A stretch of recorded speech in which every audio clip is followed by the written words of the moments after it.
வணக்கம் நண்பர்களே, உங்களை இந்த லேர்ன் இங்கிலீஷ் இன் தமிழ் யூடியூப் சேனலுக்கு வரவேற்பதில் மிகவும் பெருமிதம் கொள்கிறேன். நாம் இன்னைக்கு பார்க்க போகிறது என்னென்னா, தமிழிலிருந்து ஒரு உரையை ஆங்கிலத்துக்கு எவ்வாறு மொழிபெயர்ப்பு செய்வது. இது நிறையா பேருக்கு மிகவும் கஷ்டமான ஒன்று. ஆனால் இதையே நம்ம Tamil Nadu public service commission group 2ல் புதிய பாடத்திட்டமாக அறிமுகம் செஞ்சுருக்காங்க. அந்த மாணவர்களின் வேண்டுகோளுக்கிணங்க நான் புதிதாக இந்த தொடரை ஆரம்பித்துள்ளேன். அது டிரான்ஸ்லேஷன் தமிழ் டு இங்கிலீஷ். நீங்கள் டிரான்ஸ்லேஷன் தமிழ் டு இங்கிலீஷ் பண்ணுறதுக்கு சில சூத்திரத்தை நான் இங்கே கொடுத்துருக்கேன். அந்த சூத்திரத்தை தான் நம்ம பார்க்க போகிறோம். அந்த சூத்திரத்தில் நீங்கள் கவனமாக இருந்தீங்கன்னா கண்டிப்பாக உங்களால் முழுமையாக டிரான்ஸ்லேட் பண்ண முடியும். அதற்கு முன்னால் இந்த பகுதியில் முக்கியமான வார்த்தைகள் என்னென்ன, அதுக்குரிய ஆங்கில சொற்கள் என்ன என்பதை பார்க்குறது ரொம்ப முக்கியம். இப்போ பாருங்கள், பெண்கள் வலிமையுள்ளவர்களாக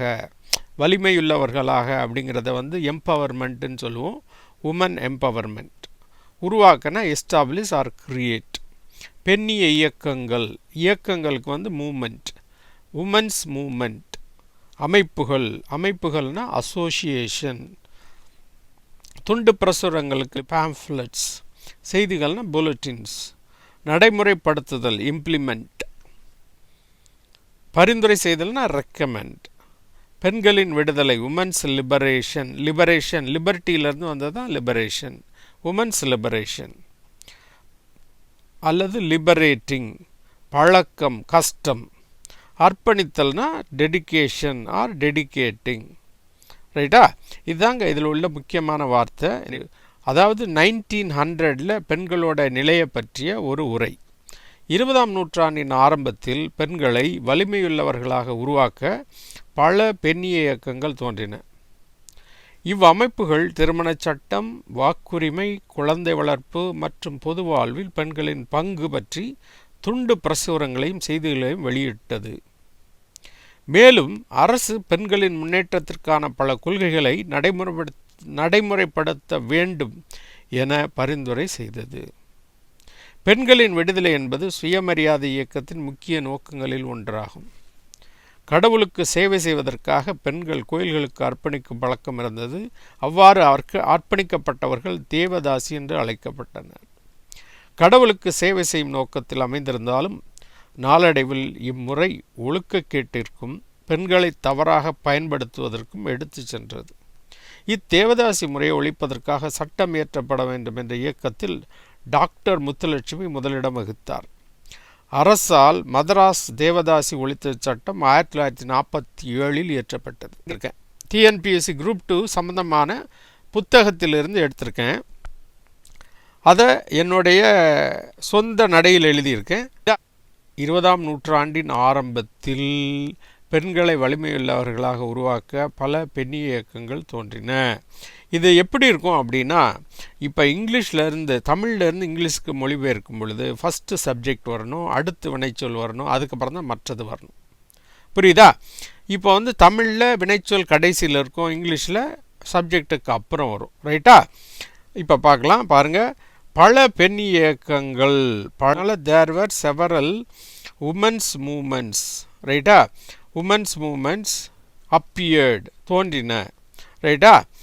தோன்றின. அதுக்கப்புறம் என்னது? எதுக்காக? டு எஸ்டாப்ளிஷ், உருவாக்க. அப்படியே உல்டாவாக வருது பாருங்கள், உருவாக்க. அதுக்கப்புறம் என்னது? பெண்கள் வலிமையுள்ளவர்களாக. அடுத்து 3 பெண்களை வலிமையுள்ளவர்களாக. Women empowerment. எப்போ? In the beginning of 20th century. இப்போ பாருங்கள், ஃபஸ்ட்டு 20ஆம் நூற்றாண்டின் ஆரம்பத்தில்ங்கிறது வந்துச்சு, இப்போ லாஸ்டில் போயிடுச்சு. ரைட்டா? ஆக தமிழிலிருந்து ஆங்கிலத்திற்கு மொழிபெயர்க்கும் பொழுது ஃபஸ்ட்டு சப்ஜெக்ட் வரணும், அடுத்து வினைச்சொல் வரணும், மற்றதெல்லாம் உல்டாவாக மாறும். இங்கே 20ஆம் நூற்றாண்டின் ஆரம்பத்தில் உள்ளது எங்கே போயிடுச்சு? கடைசியில் போயிடுச்சு இல்லையா? 20ஆம் நூற்றாண்டின் ஆரம்பத்தில் அந்த இல் முன்னாடி வந்துருச்சு. That is a prohibition. In the beginning of 20th century. அந்த ஆரம்பங்கிறது முன்னாடி போயிடுச்சு, 20ஆம் நூற்றாண்டுங்கிறது முன்னாடி போயிடுச்சு இல்லையா? In the beginning of 20th century. அதுக்கப்புறம் உமன் எம்பவர்மெண்ட் எஸ்டாப்ளிஷ். அப்படியே பின்னாடி போகுது பாருங்க. ரைட்டா? எப்படி வந்திருக்கு? There were several women's movement appeared to establish women empowerment in the beginning of 20th century. இவ்வமைப்புகள் அந்த அமைப்புகள் இருக்கு இல்லையா, பெண்ணிய அமைப்புகள், அதான் அமைப்பு. இவ்வமைப்புகள் திருமணச் சட்டம், வாக்குரிமை, குழந்தை வளர்ப்பு மற்றும் பொது வாழ்வில் பெண்களின் பங்கு பற்றி துண்டு பிரசுரங்களையும் செய்திகளையும் வெளியிட்டது. ஏன்னா அவேர்னஸ் வர்றதுக்காக, மக்களிடையே பெண்களிடையே அவேர்னஸ் வர்றதுக்காக இதெல்லாம் பண்ணாங்க. இதில் சப்ஜெக்ட் எது? அமைப்புகள் என்ன பண்ணுச்சு? வெளியிட்டது. எதை பற்றி வெளியிட்டது? எதன் மூலமாக வெளியிட்டது? துண்டு பிரசுர செய்திகளையும் எதன் மூலமாக வெளியிட்டது? அந்த பிரசுரங்கள் மூலமாக, செய்திகள் மூலமாக எதை பற்றி வெளியிட்டது? அந்த மாதிரி கேள்வி கேட்கும்போது உங்களுக்கு அது அப்படியே வரும். அமைப்புகள் ஃபஸ்ட்டு என்ன வரும்? யார் எது வினைச்சொல், அப்புறம் தான் மற்ற வரும். உல்டாவாக வரும்னு சொல்லியிருக்கேன். ஃபஸ்ட்டு சப்ஜெக்ட், அப்புறம் வினைச்சொல். இதுதான் ஆங்கிலத்துக்கு மொழிபெயர்க்கும் போது மிக முக்கியமாக ஃபாலோ பண்ணக்கூடியது. வினைச்சொல்லை ஹைலைட் பண்ணியிருக்கேன். ரைட்டா? அமைப்புகளுக்கு அசோசியேஷன், திஸ் அசோசியேஷன். ரைட்டா? வெளியிட்டது. பப்ளிஷ்ட், வெளியிடுறதுக்கு பேர் என்னது? பப்ளிஷ்ட். ரைட்டா? என்னத்தை வெளியிட்டாங்க? துண்டு பிரசுரங்களையும் செய்திகளையும். pamphlets and bulletins. ரைட்டா? எதை பற்றி வெளியிட்டாங்க? about marriage laws, திருமண சட்டம், marriage laws, வாக்குரிமை, voting rights, குழந்தை வளர்ப்பு, child care, மற்றும் and பொது வாழ்வில் பெண்களின் பங்கு. அப்படிங்கும்போது உமன்ஸ் இன்வால்மெண்ட் அப்படியே உல்டாவாக வரும். பொது வாழ்வில் பெண்களின் பங்குங்கிறது எப்படி வரும்? பெண்களின் பங்கு பொது வாழ்வில் மாறும்.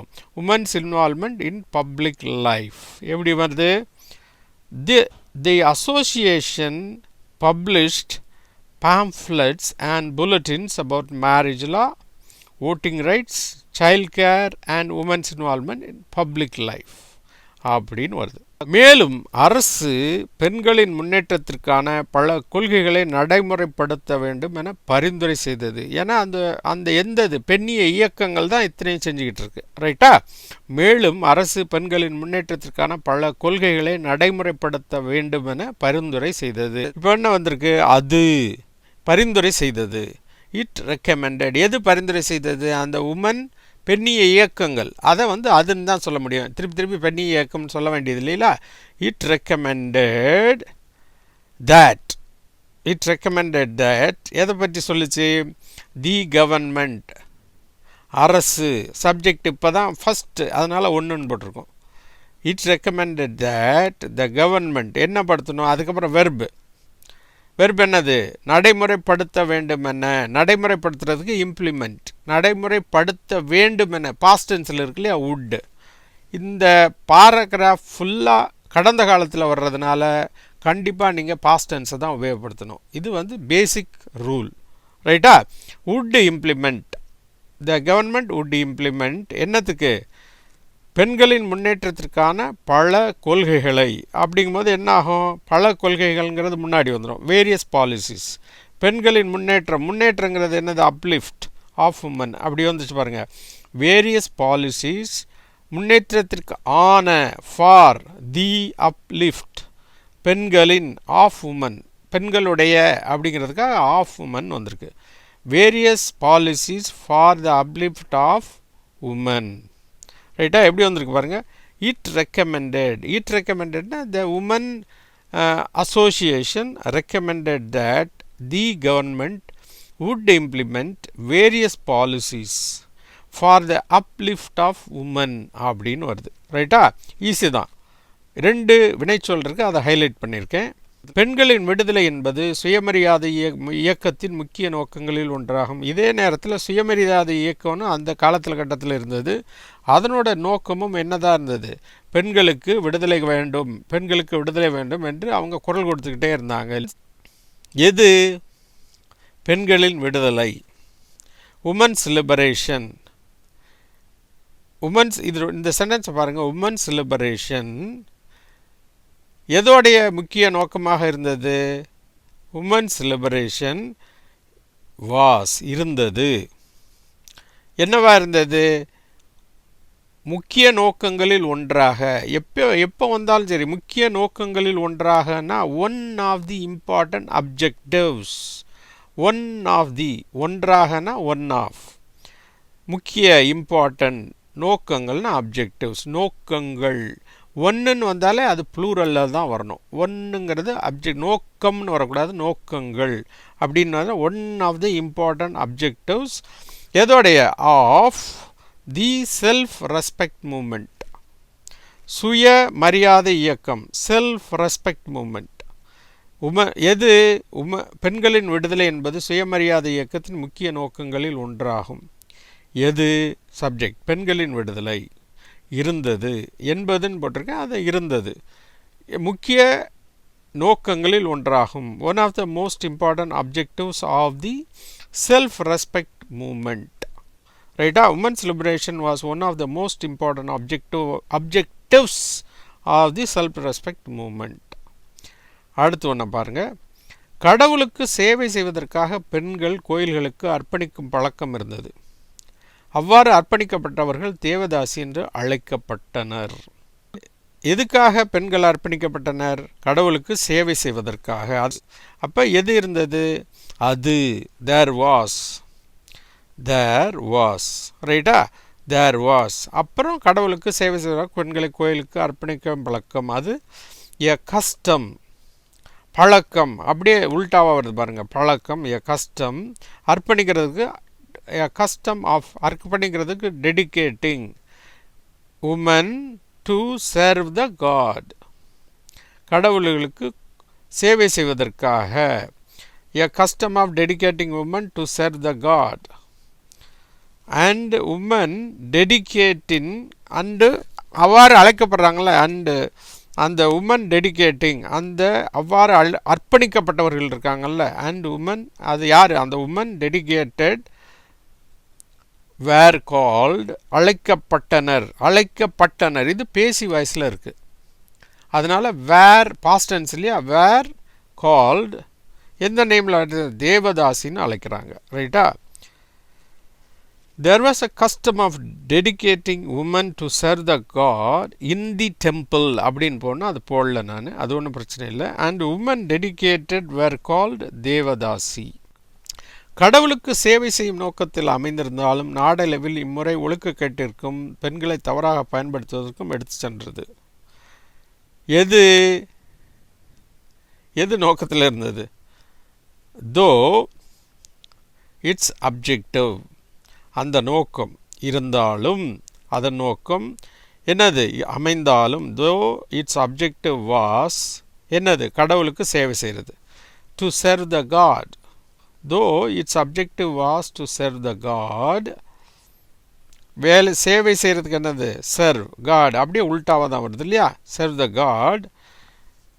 இன் டியூ கோர்ஸ், நாளடைவில்ங்கிறதுக்கு என்னது? In due course, in later time அப்படின்னு கூட சொல்லலாம். In due course, after some time அப்படின்னு கூட சொல்லலாம். In due course. இம்முறை, இது இம்முறை. It leads to, it led, இது வந்து லெட், இட் லெட் டு, எதுக்காக வழிவகுத்தது? Immorality and abuse of women, ஒழுக்கக்கேட்டிற்கும் பெண்களை தவறாக பயன்படுத்துவதற்கும் வழிவகுத்தது, எடுத்து சென்றது, அதை நோக்கி எடுத்து சென்றது அப்படிங்கிற மாதிரி இவங்க சொல்கிறாங்க. எப்படி ஆயிடுச்சு? Though it's objective was to serve the God in due course, this system lead to immorality and abuse of women அப்படின்னு ஆசிரியர் சொல்கிறாரு. அடுத்தது, இத்தேவதாசி முறையை ஒழிப்பதற்காக சட்டம் இயற்றப்பட வேண்டும் என்ற இயக்கத்தில் டாக்டர் முத்துலட்சுமி முதலிடம் வகித்தார். எதை சட்டம் இயற்றப்பட வேண்டும்? எதுக்கு? இந்த தேவதாசி முறையை ஒழிப்பதற்கு சட்டம் இயற்றப்பட வேண்டும் அப்படின்னு ரெக்கமெண்ட் பண்ணவர் யார்? டாக்டர் முத்துலட்சுமி. டாக்டர் முத்துலட்சுமி வகித்தாருங்கிறது என்னது? வாஸ், முதலிடம், இன் ஃபர்ஸ்ட் பிளேஸ் அல்லது in the forefront. Doctor Muthulakshmi was in the first place in the campaign, அந்த இயக்கத்தில். உல்டாவாக வருதா? இயக்கத்தில் வேண்டும் சட்டம் இயற்றப்பட வேண்டும்ங்கிறது எப்படி மாறிடுச்சு? வேண்டும் இயற்றப்பட சட்டம். pressing a legislation to be enacted. இயற்றப்படுதலுக்கு பேர் enacted. இயற்றப்படுதல் enact. இயற்றப்படப்படுதல்னா to be enacted. ஏன்னா நம்ம இயற்றல, சட்டம் இயற்றப்படுறது அரசால, அதனால to be enacted. abolishing, எதுக்காக abolishing this தேவதாசி முறை, this தேவதாசி system. எப்படி வருது? Dr. Muthulakshmi was in the first place or the forefront in the campaign pressing. என்ன பண்ணுறாங்க? இந்த வேண்டும்னு கேட்குறது, pressing a legislation to be enacted abolishing this devadasi system. எனது அரசால் மதராஸ் தேவதாசி ஒழிப்பு சட்டம் 1947 இயற்றப்பட்டது. இது பேசி வாய்ஸில் இருக்குது. எது? மதராசி தேவதாசி ஒழிப்பு சட்டம் அரசால் இயற்றப்பட்டது. சப்ஜெக்ட் எது? மதராசி தேவதாசி ஒழிப்பு சட்டம். மெட்ராஸ் தேவதாசி ஒழிப்பு சட்டம், Madras devadasi prevention act. Abolish பண்ணுறாங்க இல்லையா, அது ப்ரிவென்ஷன் ஆக்ட்னு சொல்கிறோம்.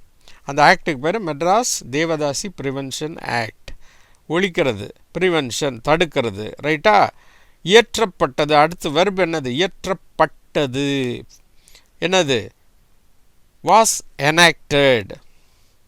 இயற்றப்பட்டது was enacted by the government in 1947. அப்படியே பேசி வாய்ஸில் இருக்குது, ரைட்டா?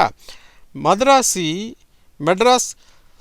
Devadasi prevention act was enacted by the government in 1947. இவ்வளோதாங்க. இப்போ இதையே முழுமையாக இங்கே பேராகிராஃப் அடிவில் கொடுத்துருக்கேன். There were several women's movements appeared to establish women empowerment in the beginning of 20th century.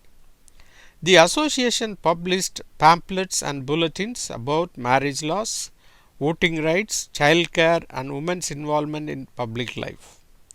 It recommended that the government would implement various policies for the uplift of women. Women's liberation was one of the important objectives of self-respect movement. There was a custom of dedicating women to serve the god, and women dedicated were called Devadasi. Though its objective was to serve the god in due course, the system led to immorality and abuse of women. Dr. Muthulakshmi was in the first place in the campaign, pressing a legislation to be enacted abolishing the Devadasi system. Madras Devadasi Prevention Act was enacted by the government in 1947. கரெக்டா? இது எளிமையாக தான் இருக்குது. முயற்சி பண்ணி பாருங்கள், உங்களால் நிச்சயமாக முடியும். இந்த சேனலை தொடர்ந்து பார்த்து கொண்டு வரும் அனைத்து அன்பர்களுக்கும் முக்கிய வேண்டுகோள், உங்கள் வீட்டு பக்கத்தில் தமிழ் வழியில் படிக்கும் மாணவ மாணவிகள், கல்லூரி அன்பர்கள் மற்றும் ஆங்கிலத்தை எழுத படிக்க விரும்பும் தமிழ் அன்பர்கள் இருந்தால் இந்த சேனலை பற்றி எடுத்து சொல்லுங்கள். இந்த சேனலை நீங்கள் சப்ஸ்கிரைப் பண்ணலைன்னா ப்ளீஸ் சப்ஸ்கிரைப் பண்ணுங்கள். அதோடு மட்டும் இல்லாமல் இந்த பெல் ஐக்கானை கிளிக் பண்ண மறந்துடாதீங்க. அப்படி கிளிக் பண்ணுறதுனால நாங்கள் போடுற அனைத்து வீடியோக்களும் உங்களுக்கு உடனுக்குடன் வந்து சேரும் என்பதை இதன் மூலம் தெரிவித்துக் கொள்கிறேன். இந்த சேனலோட பயன் தமிழகத்தில் உள்ள நமது சொந்தங்கள் அனைவருக்கும் சென்றடைய இந்த லேர்ன் இங்கிலீஷ் இன் தமிழ் யூடியூப் சேனல் பற்றிய விவரங்களை வாட்ஸ்அப்லேயோ அல்லது ஃபேஸ்புக்லேயோ ஷேர் பண்ணுங்கள் அப்படின்னு மிகவும் தாழ்மையுடன் கேட்டுக்கொள்கிறேன். நன்றி, வணக்கம். மீண்டும் அடுத்த தொடரில் சந்திப்போம்.